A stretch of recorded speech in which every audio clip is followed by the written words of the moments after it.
everyone, Mr. Merkich here, and today I've got something a little bit different, and I'm going to be showing you how to send automated tweets over to a Twitter account that you may own, and that is particularly useful for, let's say, you run a Twitter account that applies to a specific niche of people, or you run an account which, I guess, sends tweets throughout the day. Let's say, for example, you run an account which may tweet random facts.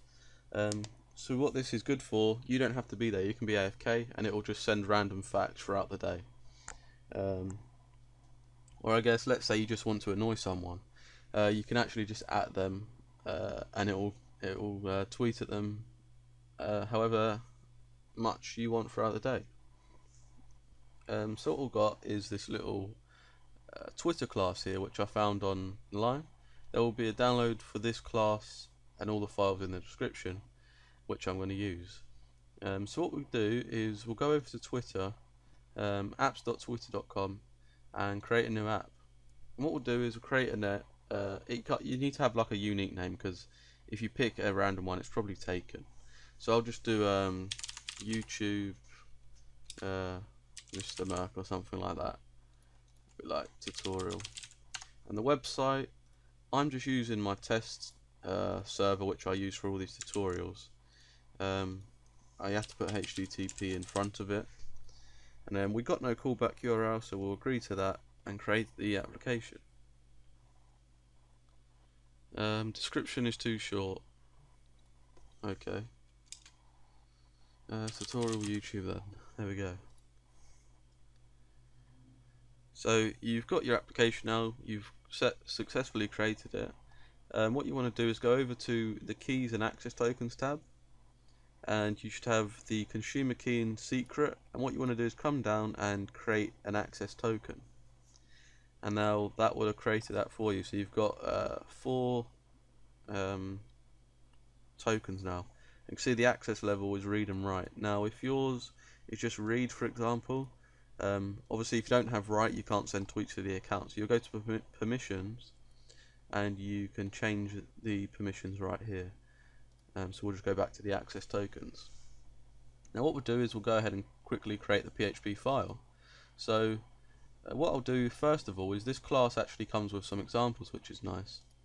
They've got send, which is what we're using, and they've also got some others as well if you're interested in that. They've got like a whole readme here, which is pretty useful as well. So I'll just open the send file to show you an example, and this is one that I was using earlier on with these old access tokens, which you can ignore. So what this is basically doing is requiring the Twitter class. It's creating a new instance of it and given the 4 access tokens which we just generated, and then obviously it's trying to send a tweet, and you can see here the example, it's tweeting "I'm fine."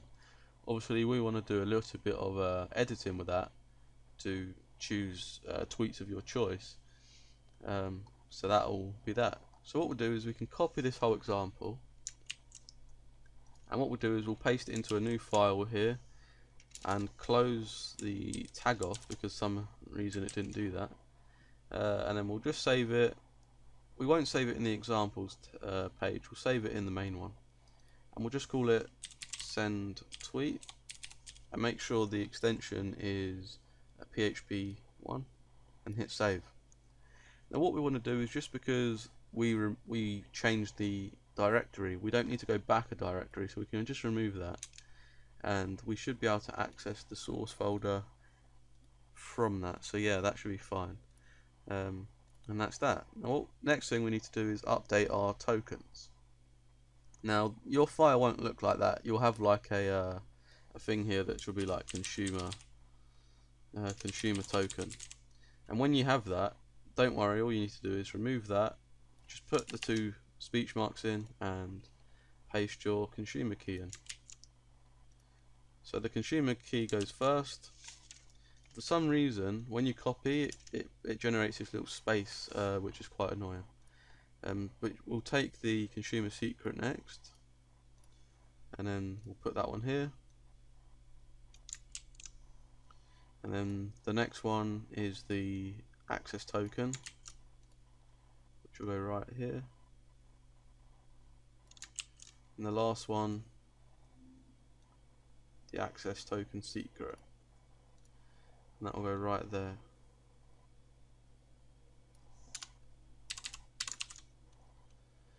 So now that's our tokens done. So now what that's going to do is enable us to connect to, or enable the class to connect to our Twitter account, which in my case is my personal one for this, and write to it. So now obviously we don't want to tweet I am fine, we want to tweet something a little bit better than that. So what we'll do is we'll go down and we'll create an array, let's say. So we'll call it tweets. Tweets is equal to an array, and now inside here is where we can load let's say everything we want to tweet. Now you don't have to do this. Let's say you want to tweet facts, let's say from the example earlier, and let's say you want to use an API which supplies facts. All you'll do is you'll say file underscore get contents, and in here you'll literally specify the URL which sends back a fact. In my case, an example is if my actual API, Merc API, that supplies facts. So you could put that URL in here, and obviously it requires a key though. So you'd have your key, and then that will tweet a random fact from my API, which is quite nice. But the hard-coded way, if you want to do this, tweets is equal to an array. So you'll have, let's say, tweet1. Then what you'll do is you'll have tweet2, tweet3, and so on. So you can put as many here as you wish. So after you've got that array done, is you want to come into where we're sending it, and we'll want to generate or pick a random one from here. So any random one from here is what we want to pick. So we can say tweets, and usually we have the square brackets and we put the index of the item we want. So 0 will be tweet1, 1 will be tweet2, but we don't want to do it like that. What we do is we'll use the array underscore rand function, and we'll just put our array back in there, tweets. So what that will do is it will pick a random index and put it within the square brackets here, and choose a random point that way. So we can save that now and upload it to our server. So what I've got is I'm using a free hosting obviously, but they've changed it recently where they make you pay or something to use the online file panel. So you just have to use the FTP client to do it nowadays. So what you'll do is you'll go to this, you'll get all your files, and you'll just drag it in to your server. Now I'm going to have to overwrite them because obviously they're already there from earlier. So I'll overwrite them all. Seem to be quite a lot. So anyway, that's overwritten. Now we can shut that off. Now what we want to do is on your cPanel, most cPanels should have this anyway. You want to look for the cron jobs tab. So you'll click that, and then what you want to do from here, you can see the command to run. Obviously mine's in the main directory, so obviously it's called sendtweet.php, which is already there. So that's where you'll name your PHP file which we made. And then you've got some common options here. So obviously you've got once an hour, twice a day, once a day. I'll just go with once an hour. I'm not entirely sure if this is going to do it every hour or whatever. Once an hour should be fine, I guess. I'm not too sure if I have to do any other editing here, but I'm going to click save. It's going to make the cron job for us. I'm sure I might have had to change the minutes, but it's only giving me 0. So every hour, let's say every 1 hour, hit save. Path cannot start. Oh, that's because I'm creating a new one. Do it.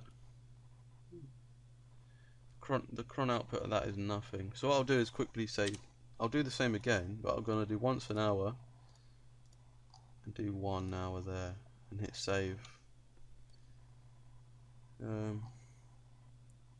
Same cron job is already set up, so let me delete that real fast. Create it again. Every 1 hour. So the cron job is being made.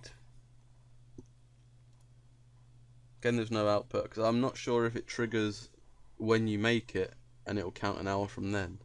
But what we can do is access it. So we can say storefront, we can say send tweet.php. So it failed to connect actually on port 443. Connection refused. And I guess that is just because of because it's a free hosting. Because I actually use this what do you call it? I actually use this class on my own API site, so I know it works fine. So maybe don't use this free hosting, but if you got hosting of your own, it should be fine. You shouldn't get a connection refused. And that is how you would randomly tweet every X amount of time. So I hoped it could help you. It was a little bit of a random video, but it was suggested by somebody, and I thought it was quite a good idea actually. It will probably come in useful to a lot of people who do a lot of work with in the Twitter side of things and stuff, and run lots of accounts. So hopefully it can help them. So that's it for this video. If you did enjoy it, please be sure to leave a like and a comment, and I'll see you next time.